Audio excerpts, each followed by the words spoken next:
Share बाजार में इस बात पे अफसोस मनाते तो बहुत सारे लोग दिखेंगे कि भाई उन्होंने बहुत समय हो गया और सिर्फ शेयरों के फेर में पड़े रहे, सोने चांदी पे ध्यान नहीं दिया।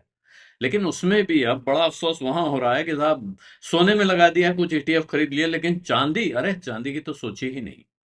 और चांदी ने पिछले साल भर में जो उत्पात मचाया है, जो रफ्तार दिखाई है, कि सब बल्ले बल्ले कर रहे हैं। लेकिन अब एक वार्निंग आई है जो चांदी के बारे में है, और ये वार्निंग मामूली आदमी से नहीं आई है। डॉक्टर डूम, यानी जो विनाश की भविष्यवाणी करने वाले विशेषज्ञ हैं, उनका कहना है, इन्होंने 2008 के आर्थिक संकट की भविष्यवाणी की थी। ये इनकी खासियत है। और नाम इनका है पीटर शिफ।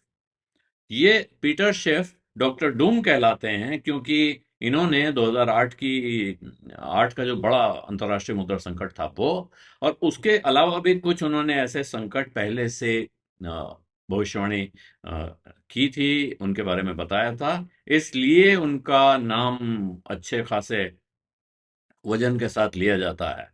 तो अब उन्होंने एक पोस्ट लिखी है एक्स पर, जो सोशल मीडिया प्लेटफॉर्म जिसको पहले ट्विटर बोलते थे, आजकल एक्स बोलते हैं।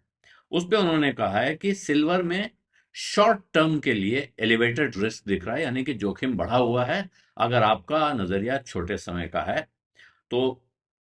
उनका इस वक्त कहना है कि गोल्ड को प्रायोरिटाइज करें। अभी ऐसा नहीं कि सोना चांदी दोनों में, दोनों धराशायी होने जा रहे हैं। उनका कहना है इस वक्त सिल्वर में रिस्क दिख रहा है नियर टाइम, लेकिन आपको गोल्ड को यहां प्रायोरिटाइज करना चाहिए।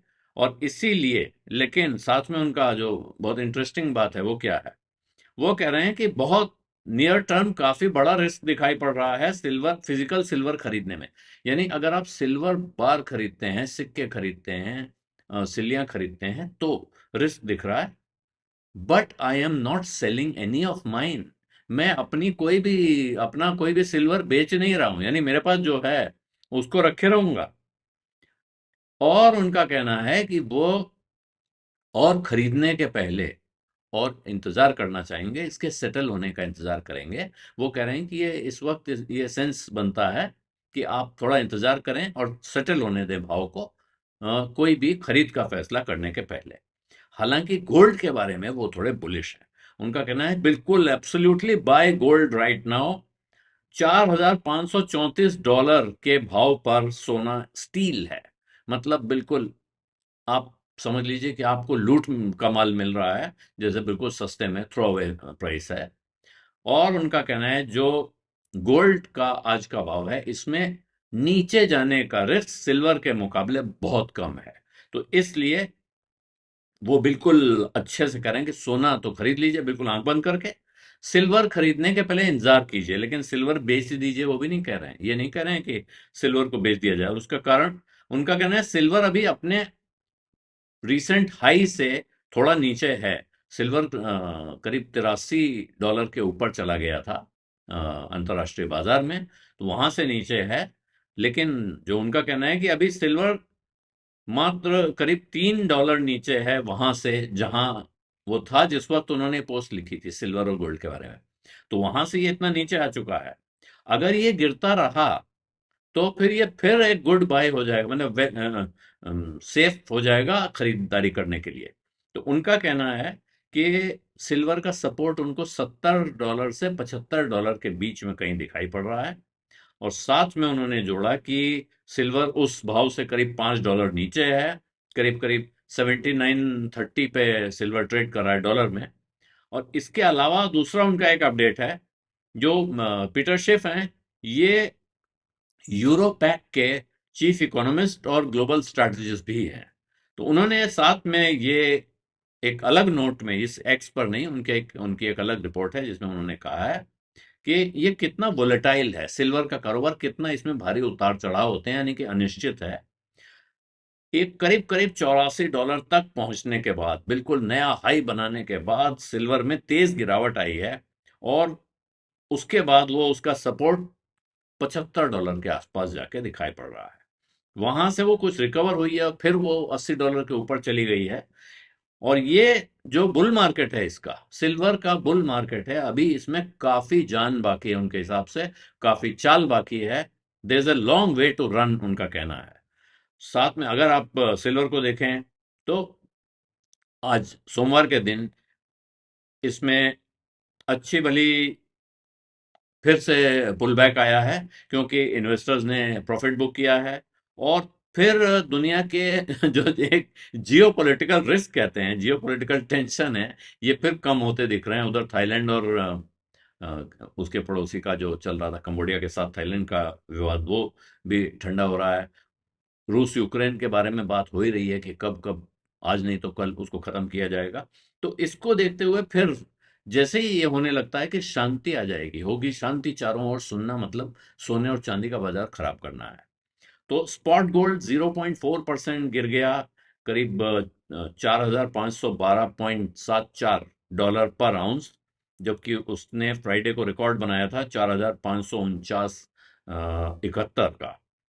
जबकि अमेरिका के गोल्ड फ्यूचर्स गिर के 4,536.40 पे पहुंच गए डॉलर पर आउंस। स्पॉट सिल्वर में 1.3% की गिरावट, 78.12 डॉलर पर आउंस पे यह पहुंचा है।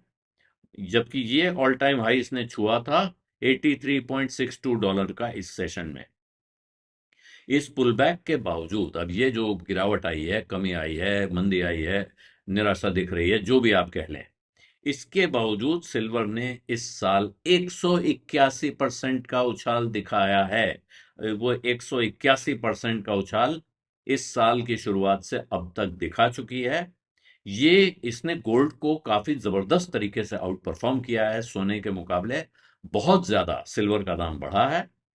और एक, अमेरिका ने इसको क्रिटिकल मिनरल का दर्जा दे दिया है। एक कारण ये है बड़ा कि अमेरिका ने जो कुछ मेटल्स जोड़े हैं अपनी क्रिटिकल मिनरल लिस्ट में, उनमें उन्होंने सिल्वर को भी शामिल कर दिया है। फिर सप्लाई की समस्याएं हैं, सप्लाई के कंस्ट्रेंट्स हो गए हैं।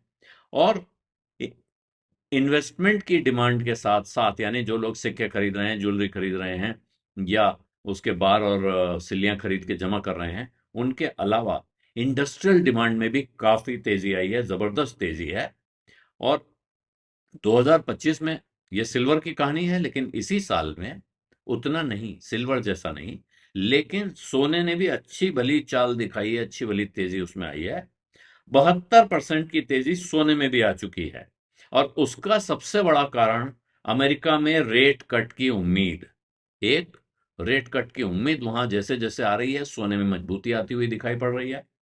फिर जियोपॉलिटिकल अनसर्टेनिटी, जिसको कहा जा रहा है, जिसके कम होने से दाम गिर रहा है, लेकिन जो बढ़ा है वो इसलिए बढ़ा है कि दुनिया भर में तमाम तरह के तनाव, तमाम तरह की झगड़े, युद्ध, ये सब चल रहे थे, जिनसे पूरे 2025 में सोने चांदी के दामों में तेजी आती रही है।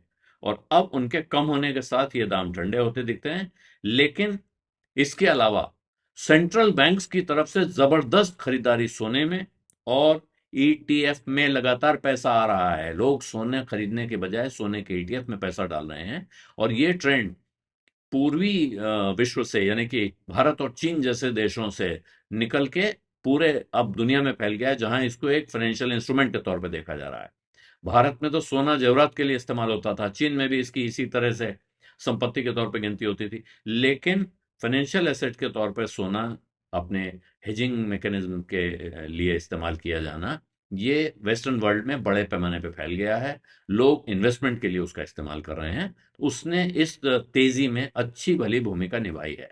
लेकिन इस वक्त ये जो डॉक्टर डूम है, इनकी अगर बात सुने तो वो कह रहे हैं साहब, चांदी में इस वक्त इंतजार कीजिए अगर आप चांदी में दांव लगाना चाहते हैं, लेकिन सोना खरीदने का बिल्कुल बढ़िया शानदार समय है। उसके बारे में इनको कोई चिंता फिक्र नहीं है, कोई दो राय नहीं है। बीज अड्डा में आज इतना ही है, इजाजत दीजिए, धन्यवाद, नमस्कार।